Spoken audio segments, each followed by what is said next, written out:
दोस्तों नमस्कार, मैं हूं रवि कुमार तिवारी और आप देख रहे हो अपना यूट्यूब चैनल क्रिएटिव वीडियो। दोस्तों आज का जो हमारा सब्जेक्ट है वो सब्जेक्ट ये है कि जब इंसान को चोट लग जाती है, किसी का हाथ टूट जाए या किसी का पैर टूट जाए, तो उसका क्या एक्सपीरियंस रहता है, कैसे वो चलता है, कैसे वो रिएक्ट करता है। अगर उसका हाथ टूट जाए तो उसका माइंड कैसा हो जाता है और हाथ किन स्थितियों में टूट सकता है।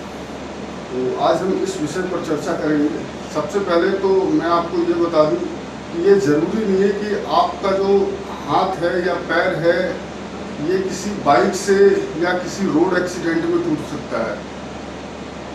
आपका ये घर में भी टूट सकता है। जैसे कि आप अपने घर में बेड पे सो रहे हो, बेड से आप गिरे और किसी भी जगह पे वो पॉइंट पे जाके लग गई तो आपकी उस चीज़ में क्रैक आ सकता है, वो चीज़ ब्रेक हो सकती है, टूट सकती है वो चीज़, और आपको उसके लिए ज़्यादा हानि हो सकती है। इसमें सबसे पहले जो लोग कहते हैं कि रोड से गिर गया, बाइक से गिर गया, बाइक से भी लोगों के एक्सीडेंट हो जाते हैं। रोड पे कोई पैदल चल रहा है, कोई साइकिल पे चल रहा है, किसी को बस ने टक्कर मार दी, किसी को कार ने टक्कर मार दी, सभी तरह के लोग होते हैं और एक्सीडेंट्स होते रहते हैं रोड पर। अगर आप हॉस्पिटल में जाते हो तो आपको तमाम कई तरह के लोग वहाँ पर मिलेंगे।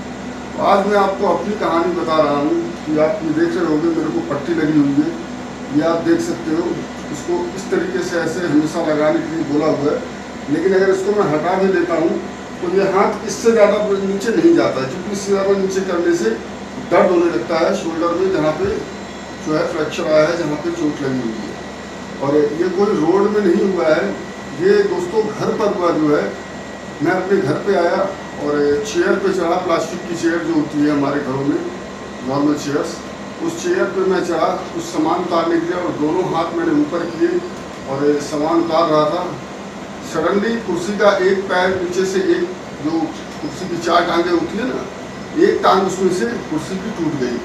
जो एक टांग कुर्सी की टूटी तो मैं अपना बैलेंस नहीं संभाल पाया और मात्र सिर्फ शायद 1 से 1.5 सेकेंड के बीच में मैं नीचे गिर गया, पता भी नहीं चला मुझे और मैं नीचे। अब बहुत से लोग ये सोचते होंगे कि कुर्सी से टूटने से इतनी ज़्यादा चोट कैसे लग गई। ये आप देख सकते हो, ये मेरा शोल्डर है, यहाँ पे डैमेज हुआ है, शोल्डर, मेन शोल्डर से जो प्लेट होती है यहाँ से डैमेज हुआ है। तो बहुत से लोग ये सोचते होंगे कि कुर्सी से गिरने से कैसे डैमेज हो गया। कुर्सी से जो गिरा, मैं कुर्सी से सिर्फ कुर्सी की हाइट से ही नहीं गिरा। कुर्सी की हाइट कितनी होती है? कुर्सी की हाइट होती है 1.5 फीट मान लीजिए आप, या शायद उससे थोड़ी कम होती होगी या उससे ज़्यादा होती होगी 1 आध इंच। लेकिन मेरी खुद की जो हाइट है वो लगभग 5'11" की मेरी हाइट है। और जब मैं कुर्सी पे चढ़ा तो अब 5'11" आप छोड़ दीजिए, उसको 6 ही मान लीजिए, 6 साढ़े 6, उसमें से 3 इंची और कम कर दीजिए, चलिए तो 6 इंची हो गया, 6 फीट हो गया। 6 फीट की ऊंचाई पर मैं था।